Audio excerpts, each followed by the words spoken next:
Sometimes things just don't go to plan, and anything that can go wrong will go wrong. And that's what happened brewing this nutty brown ale. So we've now taken to calling it a disaster brown or a code brown because pretty much everything that could have gone wrong on this brew day managed to do so. So let me show you how we made this beer, what mistakes we made, and then we can tell you if this beer is a disaster or if it still tastes kind of good. Let's get stuck in.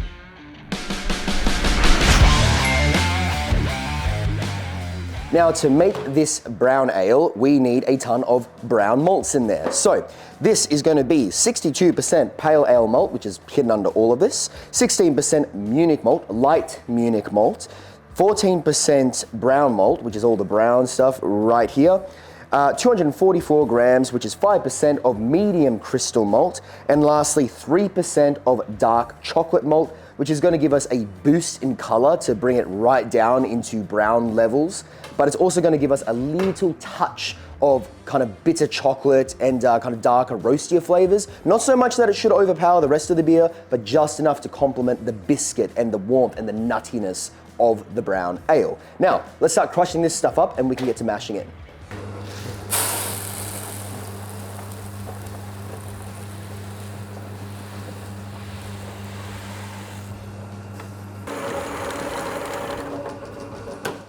All right, now let's get salty with some water chemistry. If you want to see more behind the scenes footage and get more directly involved with us planning future videos for the channel, you can find all of that in our Patreon in the link down below. Now, back to the video.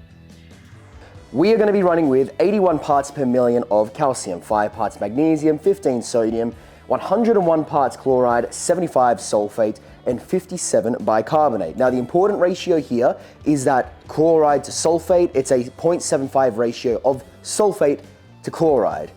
Make sense? So we're going for a slightly malty kind of water profile here. Not super malty, not something we'd use for like a stout where it's a 2-to-1 of chloride to sulfate or like a NEPA, but it is on the maltier side, if not slightly balanced, because we want to emphasize the more nutty, malty, and chewy flavors of this brown ale rather than leaning towards a hop forward schedule. So let's start mashing this stuff in now that the water chemistry is done. Obviously all the salts were already dissolved in this beforehand off camera because it's not all that, oh my God, I'm trying to do this one hand, this is not working.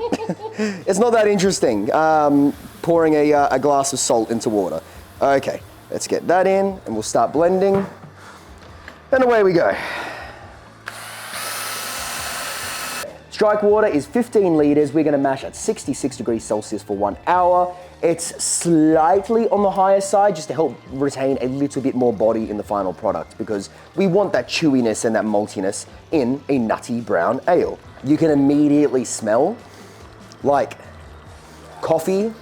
Yeah. Oh, coffee and like hazelnuts. It's like roasted chestnuts on an open, it's like roasted chestnuts on an open fire.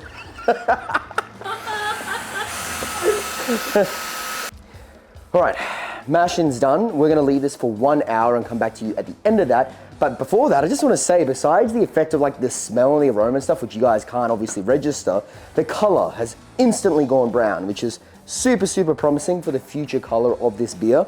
That's kind of where we want it to be. It's gonna get darker than that. I think it's gonna be bang on the money for this one. So we'll see you in an hour and then we'll start sparging. So, He's not feeling too good. I screwed up. I didn't actually check that I was running the power on this thing to the heating, to the temperature basically. So it has not been at temperature this entire time. I just checked it, it was down at like 52 degrees Celsius. So it was at the correct temperature when I originally mashed in, forgot to turn the elements back on. So it's now been mashing for like an hour and 10 minutes or something, just slowly dropping temperature. So I have inadvertently made this thing way more fermentable than it should be. I've also really slowed down the brew day. I'm not fussed about the timing on the brew day. The part that worries me is I now don't really know how fermentable this beer is gonna be. Because I wanted to retain body, that's now gonna be a problem because I basically brewed this like I'm trying to make a low carb lager. So, damn it. So here's what I'm gonna do to fix it. I'm bringing it up to the correct temperature now for 20 minutes. So it will definitely have completed its mash. Then I'm just gonna mash out and carry on as usual. there's not really much I can do to change it now that the enzymes have already worked their way on the sugars the way that they have. So, is what it is. Is what it is. Live with you learn. Like, it will probably still be a good beer. It's just definitely, very likely going to have a thinner body than what I was actually looking for. Damn it. This is the first time. That's the first time I've ever made that mistake. That was a really, really dumb mistake. I just completely did not check it. Learn from my mistakes. Check your heating source. This is why we record it. We Yeah. humiliate you. Yeah. It's on the internet. It stays. Ah, damn it. More things have gone wrong. Top filter's moved to where it shouldn't have been. It's fine, I don't think it's sucked any grains into the pump just yet. Now I've spilled stuff.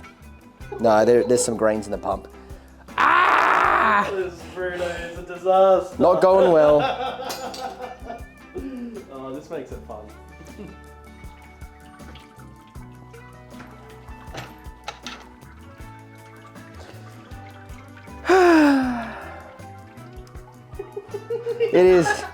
It is what it is. That is the sign of a defeated man. You just have some bad brew days, you know. You know, stuff happens. Such is life. Okay, it's now time to start sparging. So I've got this up and draining out. It sounds like it's a little bit of a stuck sparge as well, to be honest. Because I think, yeah, just so many things have gone wrong with this one. It's a stuck sparge. This is going to take a while, but I'm going to start pouring the sparge water over top of this bit by bit. As the water runs through over the grain bed, it's going to squeeze out those extra sugars that are trapped inside the grains right now. And then at the end of that, I'll come back to you and we'll salvage the rest of this brew day. The disaster brown. You nearly died. Okay, we're salvaging the brew day. Everything has come together. The sparging actually went completely fine. It wasn't a stuck sparge. I was just initially a little paranoid. We're now at boiling. We've got about 25 litres, 26 litres of wort here. I'll do an initial gravity reading in just a moment. But in goes our first bittering addition. So this is 14 grams / half an ounce of Northern Brewer hops. That's a lot of foam. You forget when you use all these specialty malts just how much foam it produces, because you've got all these complex carbohydrates floating around. You've got a bunch of lipids and oils and fatty acids, all creating this dense layer of just cappuccino-like goodness. That was close. That was close. Dude, it smells so good initially. It did smell really, really good. If I wasn't so annoyed with myself for how I screwed things up, I'd be appreciating this a lot more, but it is going well now. It's all working out. Okay. The wheel weaves as the wheel wills. You put the right hops in there? Imagine. There we go.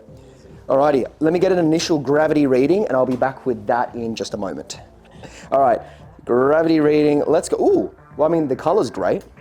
The color is definitely what we want. Let's see if the gravity is on target. I think the pre-boil gravity was supposed to be around 1.05, somewhere in that ballpark. We're at 1.052. 1.052. Wow, this is actually going to have a lot more alcohol than I intended.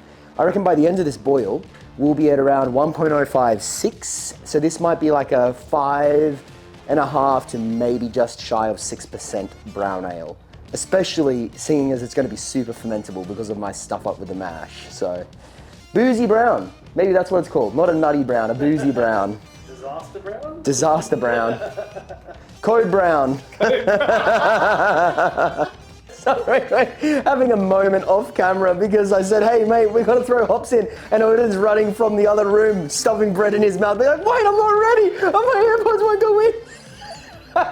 So it's flame out, it's flame out. We've got 10 minutes to go.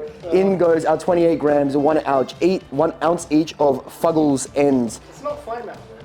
No, sorry.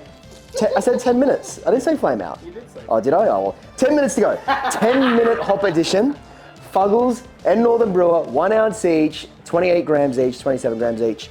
The purpose behind these hops is not really to be front and center, but it's just going to give a touch of spiciness, earthiness, a teeny bit of citrus, and kind of vaguely floral, fruity character.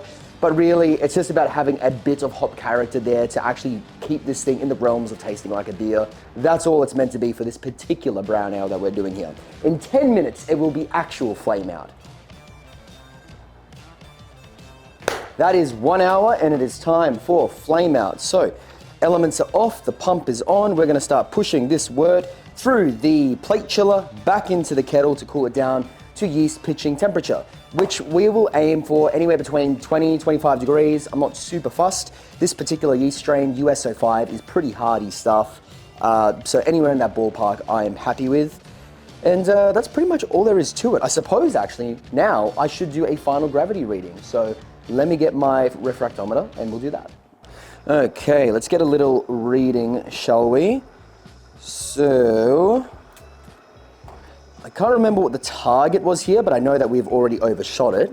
We are now at 1.0, wow, 1.057. I think the target was like 1.051 for original gravity, so we are way over that. This will probably be around 6% then, actually, especially if it's super fermentable. So, yeah, pretty boozy brown. Anyway, we'll come back when we're transferring into the fermenter.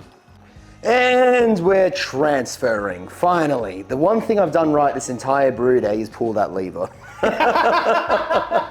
God damn. But we got there, we're there in the end. So we've ended up with about 22 liters at, what was it, 1.057. So it's gonna be a boozy, nutty brown ale. Honestly, the booze might help in this case because there was another mistake that I made that I haven't mentioned yet.